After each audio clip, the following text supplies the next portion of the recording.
So today we're going to talk about what it's like to be an in-house service design agency or group, and actually our presentation had all of the titles were crossed out because what we're planning on doing today is some myth busting and cliche busting, because I think probably all of us or most of us started out in not big places, being in design firms that were not big. I know for myself, I never imagined that I work for a 400,000 person company, but it's a lot different than I thought it was going to be.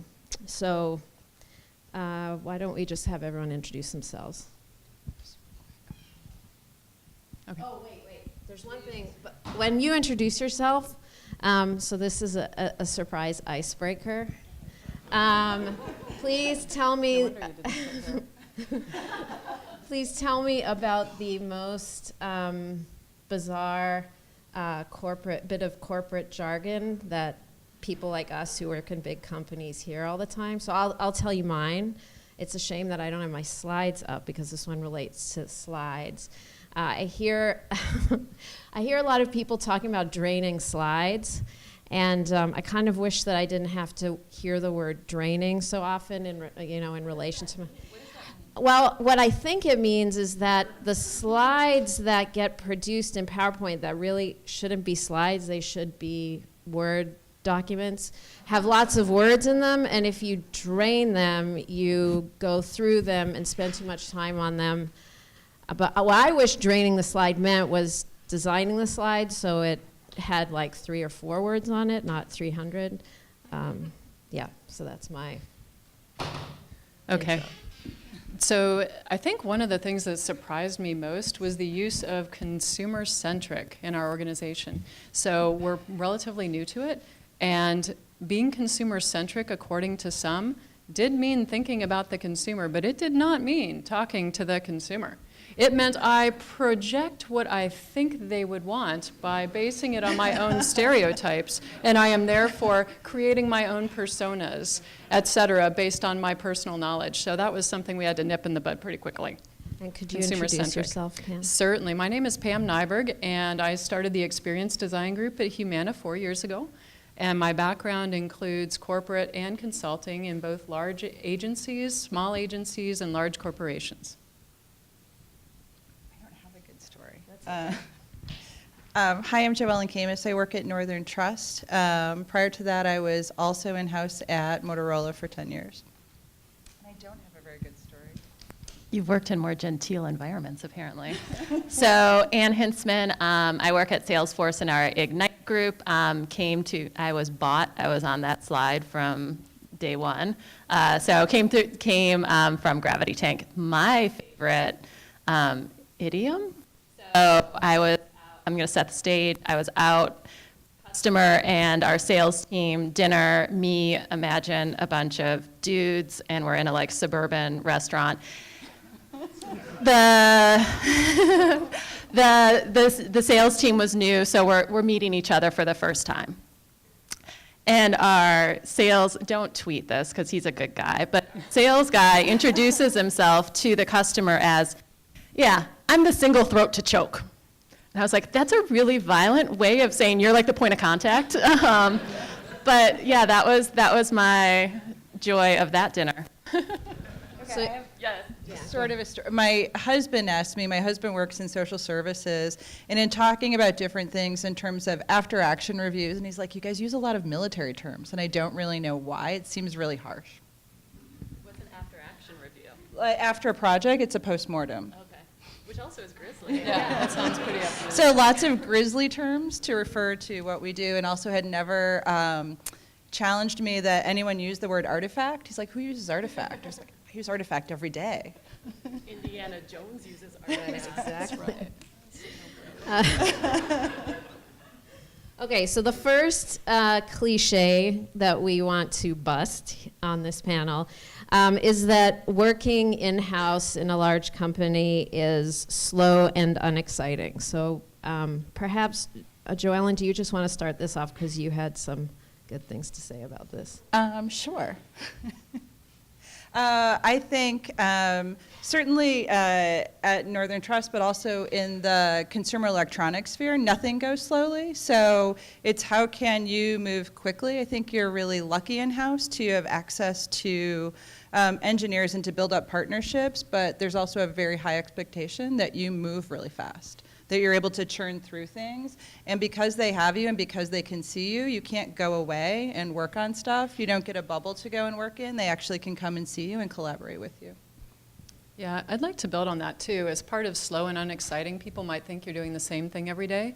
And at Humana, that's not the case. We have the same kind of variety that you would have at a design consultancy, which makes it delightful because every day new projects walk in the door and you never know what to expect. So honestly, I would agree. It's fast moving and you have to work with things that you just weren't expecting to work with. Lots of surprises.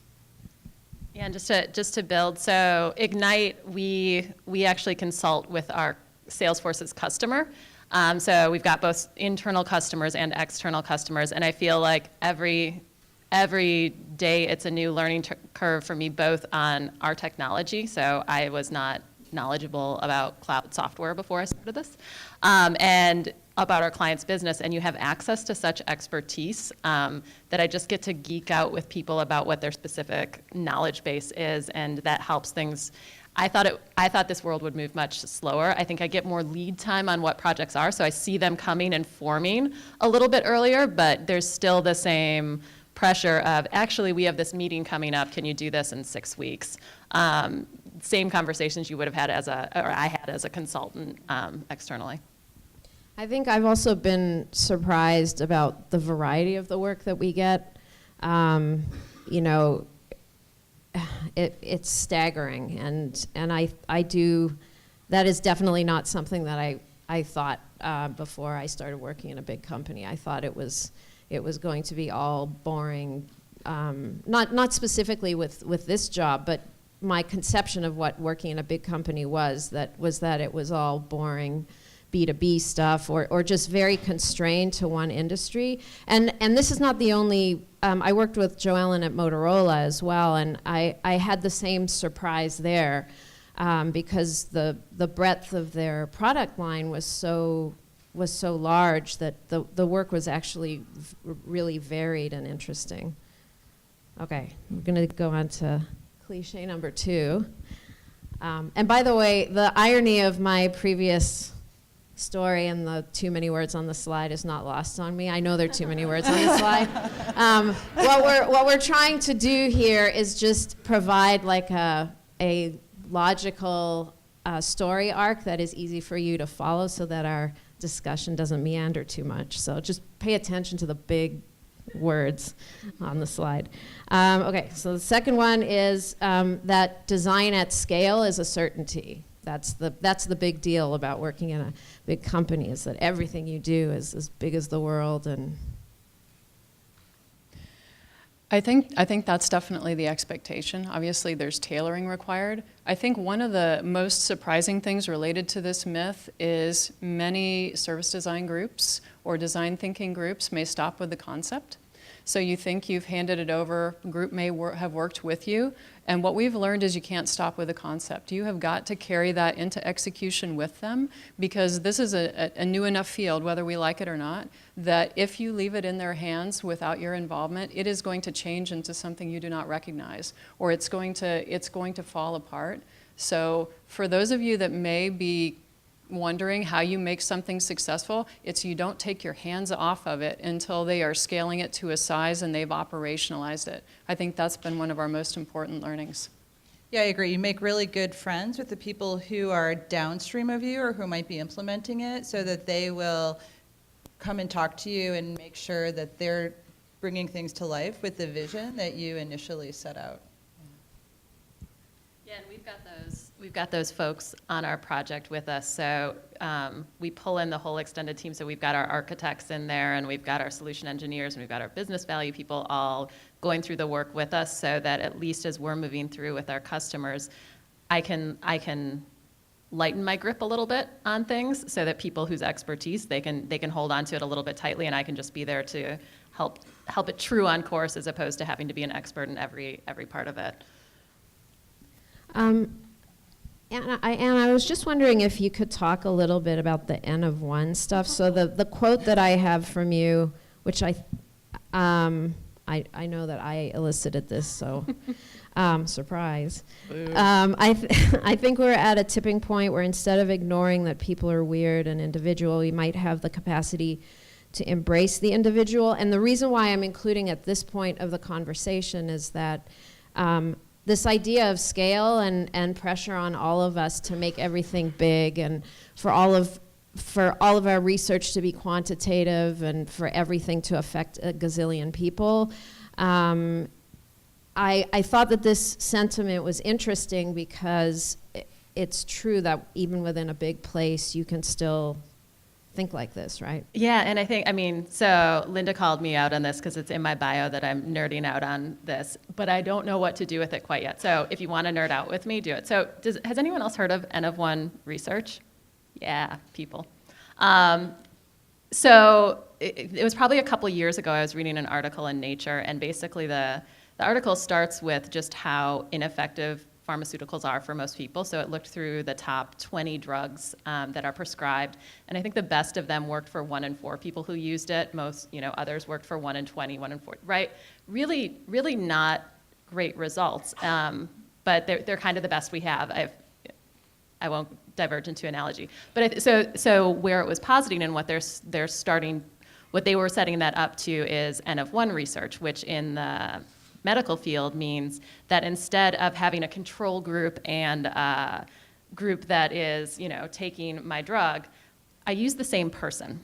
And we can still blind it, but over time, I expose you to different types of treatment, and then we see how things work in you. So I'm not interested in pharma research. That's not where I want to take my career, but I think there's something really interesting, even if we think about that, about science. I mean, that's science, right? And as we start to debunk what are good models versus reality, right? What you get with traditional research is really a good model, a statistically valid model of how a drug works. But it turns out in the real world, it doesn't work for most people, because our weird little ecosystems are individual. And I think there's something to that about, the way we're starting to be able to treat individuals through design, and the way we can start to think about research and design and how you still need validity, but understand that the ecosystem that is me, whether it's my body ecosystem or whether it's my life ecosystem, is really going to respond differently than the ecosystem that is you, even though we're both ladies in the same field and, probably segmented in the same way, right? And so how do we start to bring validity while still understanding individuality? And I think this is where, I can't land the plane on it yet of here's the magical unlock that gets us there, but I think there's something that circles around that. I've done work in behavioral economics too, but what I like about both of those things is they're starting to accentuate that people are weird, and there are patterns to our weirdness that don't meet the models of how we want to logically think we are, and so how do we just embrace weirdness? Which is also something, just as a person in a large organization, a little bit of a personal goal of my own is I want us as organizations to embrace weirdness because I think people like it. It's interesting thinking about healthcare too. When we look at people's, health backgrounds, we're dealing with a lot of folks who have multiple chronic conditions. So that means they are by nature weird. You put their biology together with the conditions that they're dealing with, and suddenly you have a unique individual. So as much as big companies want to base things on big data, sometimes, and I think it will become progressively, more sophisticated, of course, but it's not like you can give one treatment plan to one kind of person because they have all of these special modifiers. So I think it's a really fascinating topic, and it's one we're wrestling with now, because how do we help support people in a proper way when you're dealing with individuals instead of groups of people you can chunk by age, et cetera? Yep.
Sure. I think as a designer, the surest way to make sure that whatever you make doesn't go somewhere is to think of yourself as an island and to think either from a user standpoint that they may you're going to just foist it off on someone, but also from a colleague standpoint. So you are very rarely now, are any of us in a position to really control what that whole experience is, but the more that you can bring other people in, to understand why you're doing it, what the goals are, when they get to the decisions at their points, as they're also bringing it to life, particularly in service design, if they understand what the goal of the interaction is, if they understand the larger picture and they contribute to that, the design is richer and the likelihood of it actually coming to life is in a rich way that can grow is much, much higher.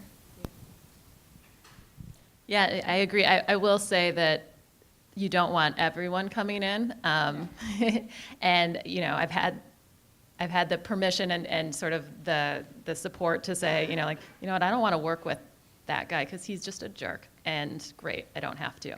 And so you do want to do that. But, on the flip side, right now, as I'm starting to look at projects that I want to do, there's one project I want to do just because I think that solution engineer is awesome, and I've enjoyed just brainstorming with him. And he thinks in a totally different way, and he has a totally different background, but it's fun to get in little mind jam storms with someone who thinks differently. And as much as I love the community, especially at our consultancy, that we had together, you do tend to converge into each other's brains.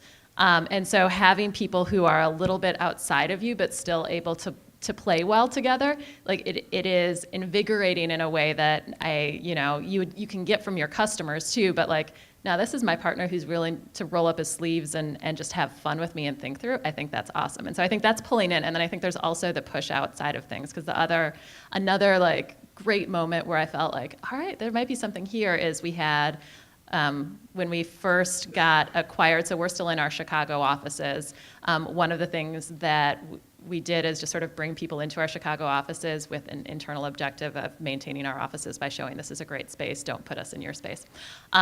Don't tweet that. And so we brought some senior sales leaders in, and one of the senior sales leaders who was there came up to me afterwards and was like, "And I think I need to do this with my team because I have a feeling like we're kind of working in a wrong way and I'm not seeing what the problem is." And so being able to kind of get to a place where you can go out into their world and solve some of their problems that they're starting to sense, I think that way too. Yeah. When our group started in 2013, the charge we were given was to help infuse human-centered design into the entire organization. So we needed to teach other people. My team right now is a total of 6, and we work across the enterprise and in lines of business. So we're there aren't enough of us, so y'all are going to have to jump in.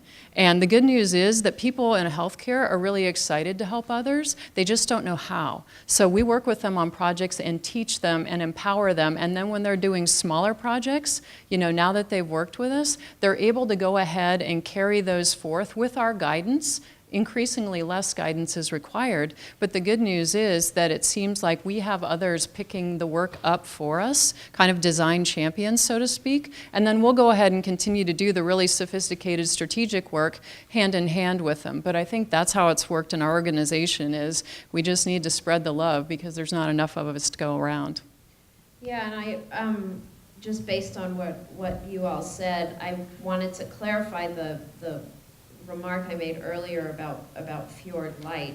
I actually think it's a really good thing that people want that, because if you think about it, somebody who had never heard of design 3 or 4 years ago now is saying, we absolutely have to have it, even if all we have is a couple of weeks and it's not something that we know Fjord does because they have to take more time and there's more effort involved. So the idea that people are starting to think of it as something that is a requirement that you can't proceed without it, I think is a really amazing thing.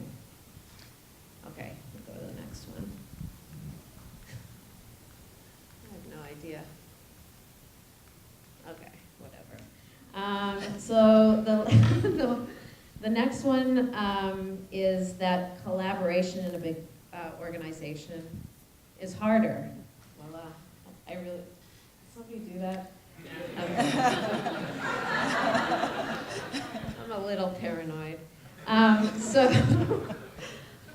so do any of you have anything pithy to say about this? Yeah, I think building on the space idea, our team at Northern was very fortunate to, as we're redesigning a lot of the spaces in the organization, our team was really fortunate to have a very, very different space. So if you go into other parts of the bank, there's a lot of wood, there's a lot of brass, there's a lot of cream carpeting. It's very genteel. We have parts of that, our interior designers did a great job of, they brought in parts of that, so we have really nice rugs, but we have concrete floors, barn doors, and it feels very different. And I think that space was a great signal to the rest of the organization that we were working differently in our approach of not thinking of it as an island. It's not a place where we just get to work. We do let other people in and teach them and talk to them about how this space works differently. And so one of the things we did with our space is, rather than cubes, and this won't be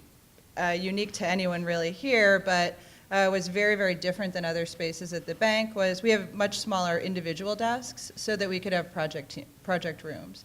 And signaling to people that we go in there, we work as a team, we collaborate when it works, and when it's part of the project, they come in and they collaborate with us. It's a safe space for them to try things out, has been really, really effective. But having that, we do protect the space for us, but making it a collaborative space and a place where people want to come and it signals a different kind of work has been really powerful to other groups to feel like they're empowered to change and to behave differently than maybe they have before. I know that Chris had some stuff. I thought this was a really good comment that he made, that allies are earned. So finding allies within your company who are appreciative of the design process and your way of doing things, you earn that by having empathy for what it is that they do. I don't know if any of you have any thoughts on that. I think that's a really interesting thought. I mean, for us, when we were trying to get started, honestly, we followed the angst. So people are very excited to collaborate with you when they are struggling with a problem they can't solve themselves. And so we get approached about some really weird and hard stuff, but that's awesome. And so in that case, collaboration isn't hard at all. They are eager, and it's a matter of how can you drink from the fire hose fast enough to put out whatever fire it is and help position them well for the future. So I would agree with Chris's comment and say follow the angst if you're wondering how to get started. I know we have, I don't know how much time we have, so we've got one more cliche that we want to bust, and then we can open it up to questions if we have the time for that, hopefully.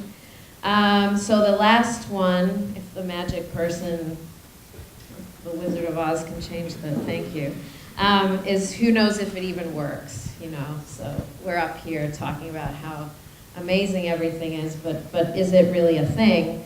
And so one of the ways that I feel like I know that it works in the way that I think it might work is that for the first time in my career, I have ongoing relationship with customers through my colleagues who are on account teams that have been working with these people for like 10, 20 years. Their kids go to the clients' kids' birthday parties. And so being able to, in a more longitudinal way, look at the impact that something you did even 2-3 years ago is still having is something that I never thought I was going to see as a designer, because in the consulting environment, the job comes in, you get it done, out the door, and then you don't hear about it anymore. And so I wonder if any of you have got some thoughts on whether it's working or not.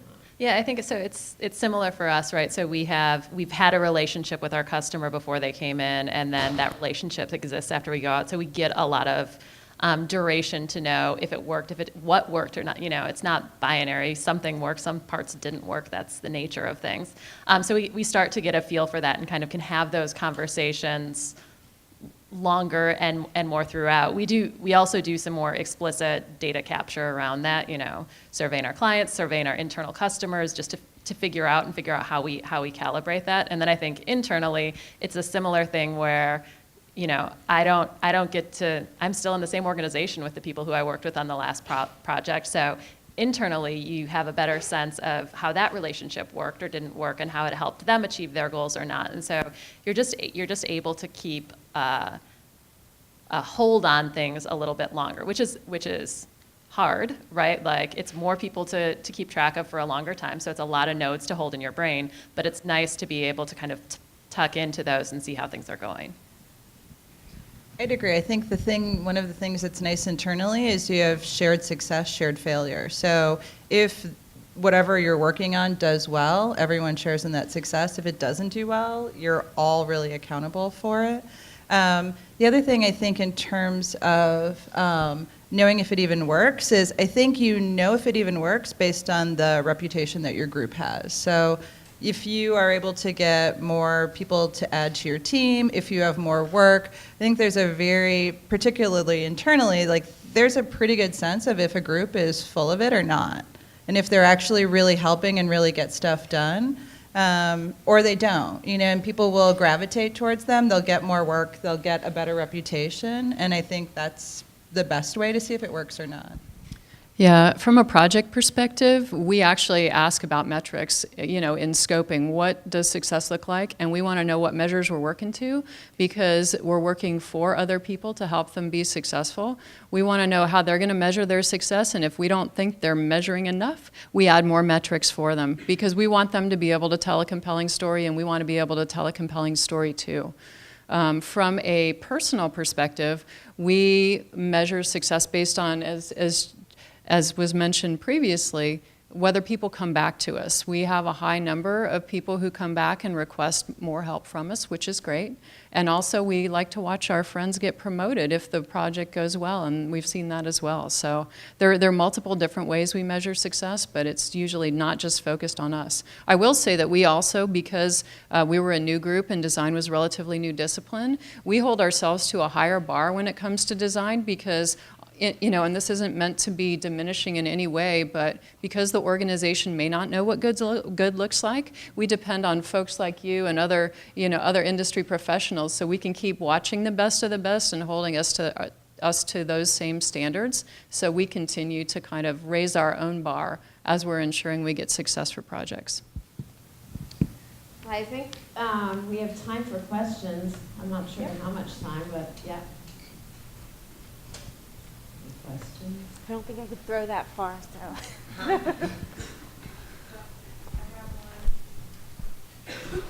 That was close.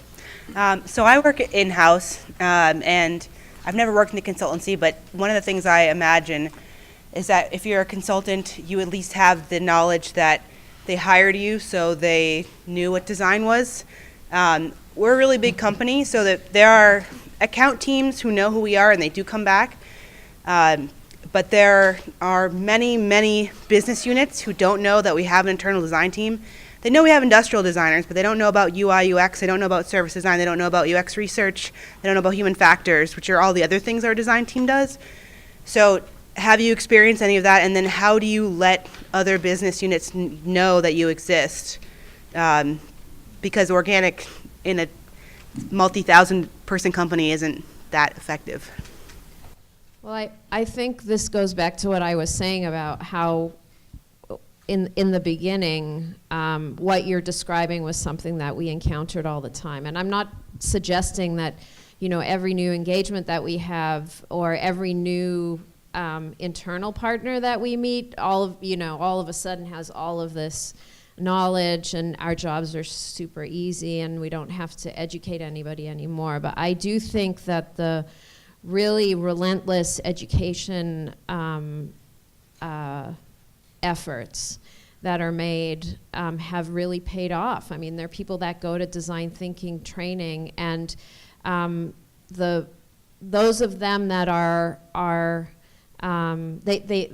they understand that they're an appreciator.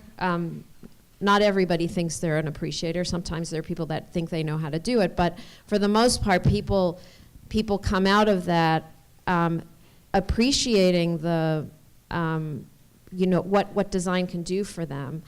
And I had a similar experience when I worked in India. I worked in a big company, and the design group, there were 3,000 people on the campus that I worked on, and there were 30 people in a design group, and I was hired by a strategy group that was experimenting with making design thinking a thing in this organization. And the one thing that I found really helpful was outreach. So at Fjord, we're lucky enough that it's institutionalized through Fjord Evolution, but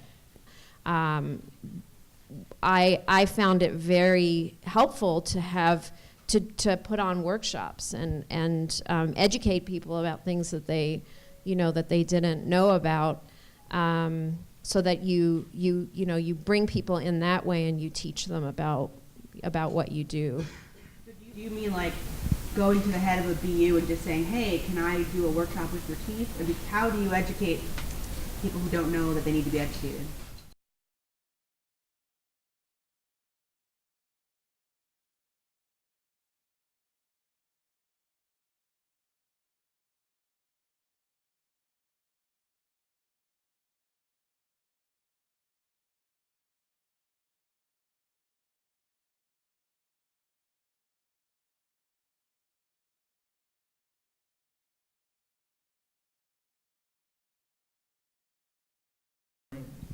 I invite myself to their meetings, so I was, why not? Over lunch, I was on a call with the life sciences industry team. Took 10 minutes, let me just set up who I am. Here's when you might want to call me, here's when you might not. Here's some things that I'm hearing and what you might want to do. And so it's a little bit also just finding those places where you can just 10 minutes just to plant a seed, right? Because it's going to take, before you can get 2 hours of their time, you need to get like little seeds planted for them. That's what I've found. I would agree. And No, please. following up on any work that you do. So this morning we presented to work that we did for one of our institutional products to the people who are going out and selling it. And they are your harshest critics, but also your best advocates. So we walked through the reason for design decisions, and they asked phenomenal questions and are taking that forward, and asked if we would come back in a few months as the product evolves and as we have more things that we add to it. So that was great. Like, we got that invitation and made that opportunity following up on work. The other one, which sort of happened to us on accident at Northern, is to make friends with the people who do the newsletter. So I think our team was featured in Northern News, which is our internal newsletter, maybe 3 months in a row, talking about outcomes for projects. We were a little embarrassed. They were looking for interesting things, but it was really nice because it went out to people and went up on the big electronic billboards in the office, and people could see a little bit of what we were doing. Yeah, from our perspective, when we first started off, our goal was to first of all get a quick, impactful product, or, a project where we could get an end result that had results to it, and then we start shopping that around. We also created a capability deck, and basically I targeted all the people who should be generating work and saying, you know what, I would love to talk to you about how we can solve your toughest problems. Like, who wouldn't sign up for that? We very rarely talk about design, actually. We talk more about solving key business problems, and then we kind of interweave the whole design thing in just so they're aware of what's happening, because they understand it's different. But by then we already have our foot in the door. So I think, at least for us, it was less important that they understood the discipline, and more important that we built the relationship with them, that they could trust the conversation and guidance we were providing as we started to get involved. We also have a concurrent culture group, and they are basically helping us ground much of what the company does now in consumer centrism. And so we've helped create human-centered design courses, both online, in person, and they have an entire cultural program that's going on. So we actually have some help in really rolling out this mindset to the company. And those elements have also started appearing in performance evaluations, right? So the company values align perfectly well with a well-run design organization. So they're really infusing it into the fiber of the company. And it all, you know, it all really started with like an impactful project and then persistent meetings, and that kind of kicked off everything. We have time for one more question, so I'm just gonna. So, hello. I'm Monica. I am currently working in-house at Chick-fil-A. So I'm very curious to ask, there's actually an extra variable in the continuum between consultant and in-house, and it's the in-house that has to work with consultancies for service design or research. And so I'm very interested if you had any experience with that. The one thing that I'm going to say is that a bunch of people here said that they're not even sure that they're really working in an in-house studio, which is probably partly what you're talking about. I think I'll let my colleagues answer this question because I've had some experience doing that in other places that I've worked, but I can tell you from the consultant side, we always used to wish that in big companies, the different design groups never ever would learn to talk to each other because otherwise we'd be out of business, you know. So I don't know if any of you guys have the.